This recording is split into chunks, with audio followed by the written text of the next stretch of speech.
5 October large scale attack தொடர்ந்து நடந்துகிட்டு தான் இருக்கு. நம்மளும் பார்த்துட்டு தான் இருக்கோம். ரஷ்யா உக்ரைனுக்குள்ள பல பகுதிகளில், அதுவும் குறிப்பா எனர்ஜி இன்ஃப்ராஸ்ட்ரக்சர், மொத்தம் 9 ஒப்லாஸ்ட்ல ருத்ர தாண்டவம். அதுவும் 50 மிசைல், 500 ட்ரோன்கள் கம்பைன்டு ஸ்ட்ரைக்ல லார்ஜஸ்ட் அட்டாக் அப்படிங்கிற சொல்றாங்க.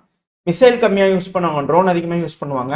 ஆனா இப்போ மிசைலும் குறைவில்லாமல் யூஸ் பண்ணிக்கிறாங்க, ட்ரோன்களும் குறைவில்லாமல் யூஸ் பண்ணிக்கிறாங்க. பல பகுதிகள் சூறையாடப்பட்டிருக்கு. இதுல லிவிவ் பகுதி இருக்கிறதுலயே உக்ரைனோட மேற்கில் இருக்கக்கூடிய பகுதி. அதுவும் இந்த லிவிவ் லுட்டஸ்க்கு வந்து பண்ணா போலாண்டுக்கு அருகே, மிக மிக அருகே இருக்கக்கூடிய பகுதி. போலாண்டு அவங்க வச்சுக்கலாமா அப்படிங்கிற யோசிக்கக்கூடிய பகுதியும் கூட. உக்ரைன் ஒரு அஃபென்சிவ் ஆபரேஷன் அப்படிங்கிற திட்டம் போடுறாங்கன்னா அதிகப்படியான ஆயுதங்கள் இங்க வச்சிருக்கோம். ஏர் டிஃபென்ஸ் சிஸ்டம், இது போல பல விஷயங்கள், ரேடார்ஸ், சர்வைலன்ஸ், இது போல பல விஷயங்கள் மேற்கு நாடுகள், அதுவும் குறிப்பா போலாண்டு அவங்களோட பார்டர்ஸ்லாம் ப்ரொடெக்ட் பண்ணும் அப்படின்னா நேட்டோ நாடுகள் களமிறங்குறாங்கன்னா இந்த லிவிவ் பகுதி, லுட்டஸ்க் பகுதி, இந்த ஏரியாலாம் வந்து பாத்தீங்கன்னா அதிகமா அவங்களோட ரிகானிசான் படை வீரர்கள், ரேடார்ஸ், இது போல பல விஷயங்கள் வந்து பண்ண இன்ஸ்டால் பண்ணும். அப்பதான் அவங்க உள்ள என்டர் ஆகுறாங்க அப்படிங்கும் போது வந்து பண்ண அவங்களோட பகுதிகளை ப்ரொடெக்ட் பண்ண முடியும்.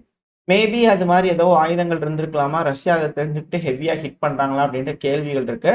ஆனா லிவிவ் லுட்டஸ்க்ல அந்த பகுதி, லிவிவ் பகுதியெல்லாம் வந்து பாத்தீங்கன்னா கேஸ் இன்ஃப்ராஸ்ட்ரக்சரை சூறையாடி இருக்கிறாங்க. அந்த பகுதியெல்லாம் ரொம்ப முக்கியம்.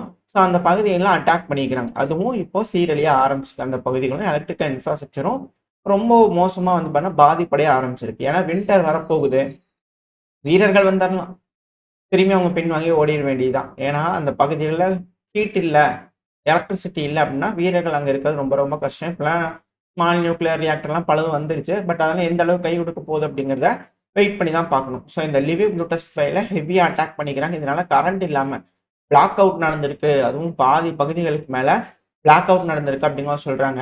இந்த லிவிவ் பகுதி மட்டும் இல்லை, Lviv, Ivano Frankivsk, Zaporizhzhia, Chernihiv, Sumy, Kharkiv, Kherson, Odesa, அதுக்கப்புறம் கிரிவ்ரோகிராட், உங்களுக்கு தெரியும்னு நினைக்கிறேன்.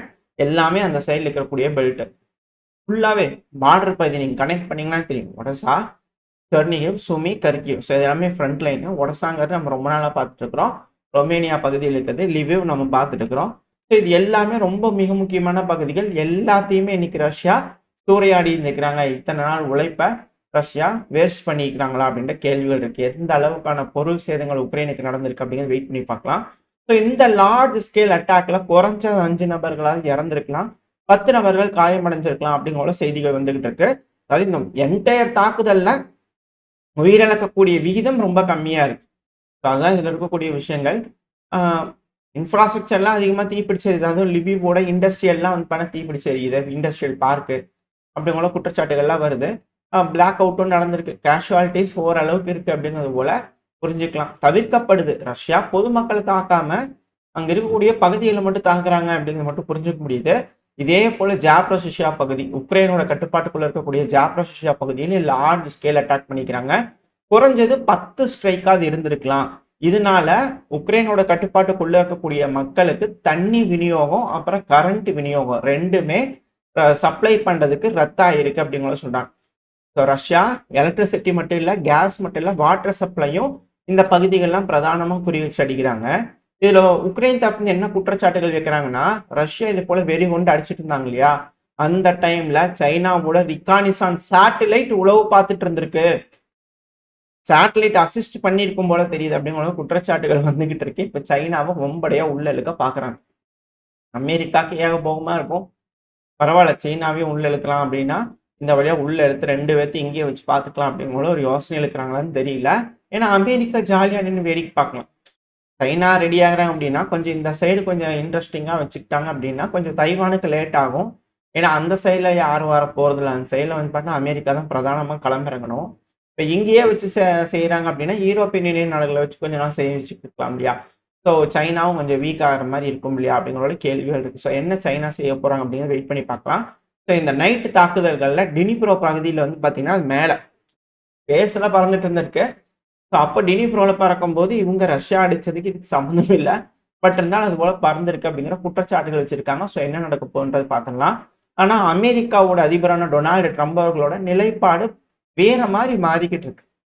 இப்போ திரும்ப வந்து பார்த்தீங்கன்னா அமெரிக்கா யூஎன்ல வந்து பார்த்தீங்கன்னா அலைஸ், அவங்களோட நட்பு நாடுகள் கிட்ட கவனிங்க, கியூபா மேல போடக்கூடிய சாங்ஷனை ரத்து பண்றதுக்காக திரும்பியும் எல்லாம் ஒன்று கூடி ஆனுவல் மீட் போட்டு ரெசல்யூஷனை வந்து பார்த்தீங்கன்னா ஸ்டாப் பண்றதுக்காக பார்க்குறாங்க. அப்படிலாம் யோசிக்காதீங்க. கியூபா மேல சாங்ஷனை போடுங்க, அது கண்டினியூவா ஆகணும். அது எக்காரணத்தை கொண்டு ரத்தாகக்கூடாது. நட்பு நாடுகளே, கியூபா இருக்கிறாங்க இல்லையா, இந்த ரஷ்யா உக்ரைன் பிரச்சனையில ரஷ்யாவுக்கு ஆதரவா ஆளுங்களை கொடுத்தாங்க. மறந்துடாதீங்க, ஐசோலேட் பண்ணணும். ஐநா சபையில கியூபாவை ஐசோலேட் பண்ணணும். அலைஸ், உங்களோட உறுதித்தன்மையை காட்டுங்க அப்படிங்கிறத சொல்லியிருக்கிறாங்க. ஸோ அமெரிக்காவுக்கு வீட்டாக இருக்கிற வரைக்கும் எந்த ஒரு ரெசல்யூஷனும் வரப்போகிறது கிடையாது. சாங்ஷன் தான் அப்படிங்கிற மாற்று கருத்துல. ஏன்னா ஈரானுக்கே சைனா ரஷ்யா ஆன வரைக்கும் போராடி பார்த்தாங்க, ஒன்றும் பண்ண முடியல. இதே இஸ்ரேலோட பிரைம் மினிஸ்டர் பெஞ்சமின் நெத்தன்யாகு அவர்கள் வந்து பார்த்தீங்கன்னா யுஎன்ல பேசும்போது எல்லாரும் எந்திரிச்சு வெளியே போனாங்க. அப்போ ஒன்றும் பண்ண முடியல. வந்து பார்த்தீங்கன்னா காசால இப்போ எல்லாம் நடந்துகிட்டு இருக்கு இல்லையா, இப்போ அடுத்த செய்திகளாவது பார்க்கலாம். பட் ஆனால் சொல்ல வரேன், ஸோ அமெரிக்கா முடிவெடுத்துக்கிறாங்க. ஸோ என்ன நடக்க போகுது அப்படிங்கிறது பார்த்துடலாம். ஆனால் திரும்பவும் ரஷ்ய அதிபர் விளாடிமிர் புட்டின் அவர்கள் கன்ஃபார்ம் பண்ணிக்கிறாரு, திரும்பி அழுத்தி சொல்லிக்கிறாரு. இங்க பாருங்க, டாமஹாக் மிசைல் உக்ரைனுக்கு கொடுத்தீங்கன்னா ரஷ்யா அமெரிக்காவோட உறவு கண்டிப்பா பாதிப்படையும். திரும்பவும் ஆணித்தனமா சொல்லிக்கிறாரு புட்டின் அவர்கள். ஸோ இதுக்கு அமெரிக்கா கொஞ்சமாவது செவிசாய்க்கிறாங்களா அப்படிங்கிறது பார்க்கலாம். ஆனா துருக்கியோட ஃபாரின் மினிஸ்டரான ஹக்கான் ஃபிடான் அவர்கள் இருக்கார் இல்லையா, அவர் தரப்புல என்ன ஸ்டேட்மெண்ட் வருதுன்னா, ஒரு பிரேக் த்ரூ கிடைச்சிருக்கு, சில மாதங்கள்ல இந்த பிரச்சனை முடியறதுக்கான விஷயங்கள் கண்முன்னே தெரியுது, கூடிய சீக்கிரம் இந்த ரஷ்யா உக்ரைன் பிரச்சனை ரிசால்வ் ஆயிரும் அப்படிங்கிறது போல அவர் தரப்புலன்னு சொல்றாங்க. சீக்கிரமா நெகோசியேஷன் இருக்கும், அடுத்த சில மாசங்கள்ல நம்மளுக்கு தெரிய வரும் அப்படிங்கிற ஒரு நல்ல விஷயத்த சொல்லிக்கிறார். ஏன்னா இப்ப மிடில் ஈஸ்ட்ல வந்து பாத்தீங்கன்னா ஹமாஸ் பிரச்சனை இருக்கு இல்லையா, இதெல்லாம் இப்போதைக்கு முடியும் அப்படிங்கிற ஒரு நம்பிக்கை இருந்ததா.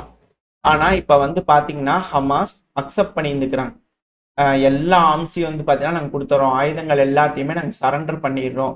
அதுவும் ஐநா சபையோட முன்னிலைமையில எஜிப்டு, பாலஸ்தீன் இவங்க இருக்காங்க இல்லையா, பாலஸ்தீன் அப்பாஸ் அவர்கள் இருக்காங்க. ஸோ அவங்களோட அத்தாரிட்டி அந்த தலைமையில வந்து பண்ண ஒரு கமிட்டி உருவாகும், ஒரு புதுசா ஒரு உருவாகும். ஸோ அந்த கமிட்டி கிட்ட வந்து பார்த்தீங்கன்னா நாங்கள் ஆம்ஸை வந்து சரண்டர் பண்ணிடுறோம். அது எஜிப்டும் பாலஸ்தீனும் தான் அங்கே ஃபுல்லாக வந்து பார்த்தீங்கன்னா முன்னிலைமையில இருப்பாங்க. அதெல்லாம் ஐநா சபை முன்னாடி நாங்கள் வந்து பண்ணி கொடுத்துறோம் அப்படிங்கிறவங்கள ஹமாஸ் வந்து அக்செப்ட் பண்ணிக்கிறாங்க. ஸோ டிஸ்மேண்டில் ஆகிறதுக்கான விஷயத்த ஹமாஸ் வந்து அக்செப்ட் பண்ணி இருக்கிறாங்க. அது மட்டும் இல்லாம எங்க கிட்ட இருக்கக்கூடிய எல்லா ஹோஸ்டேஜஸையும் ஒரே நாள்ல விடுதலை பண்ணிடுறோம், உயிரோடு இருக்கக்கூடிய ஹோஸ்டேஜஸை ஒரே நாள்ல விடுதலை பண்ணிடுறோம் அப்படிங்கிற சொல்றாங்க. அக்டோபர் 5, அதாவது கரெக்டா அக்டோபர் 7, 2023 இந்த ஹமாஸ் இஸ்ரேல் பிரச்சனை ஆரம்பிச்சது. கரெக்டா 2 வருஷம், அக்டோபர் 7, 2025னா 2 வருஷம். ஸோ அந்த டைம்ல இந்த பிரச்சனை முடியுமா, என்னைக்கு ஆரம்பிச்சதோ அன்னைக்கே முடியுது அப்படிங்கிற வரலாறுல எழுதுவாங்களா அப்படின்ற கேள்விகள் இருக்கு. வெயிட் பண்ணி பார்ப்போம். இதுக்கப்புறம் காசாக்கு என்ன மாதிரியான, காசா இல்லை பாலஸ்தீனுக்கு என்ன மாதிரியான நன்மைகள் வரப்போகுது அப்படிங்கிறத வெயிட் பண்ணி பார்த்துடலாம். ஓரளவுக்கான தகவல்கள் இந்த பையில பார்த்துருப்போம்னு நினைக்கிறேன். இதோட இந்த பதிவு நான் முடிச்சுக்கலாம். இந்த பதிவு எப்படின்னு உங்களுக்கு பிடிச்சிருக்கா, பிடிச்சுன்னா லைக் பண்ணிட்டு உங்க பிரச்சனை உங்களுக்கு ஷேர் பண்ணிக்கோங்க. அது கூட மறக்காம நம்ம சேனல் இன்னும் சப்ஸ்கிரைப் பண்ணலாம், மறக்காம சப்ஸ்கிரைப் பண்ணிக்கோங்க. இந்த பதிவு நல்லா இருக்கும்னு நம்பிக்கை. அடுத்த பையன் உங்க சந்திக்கிறேன். Very stay safe. பை.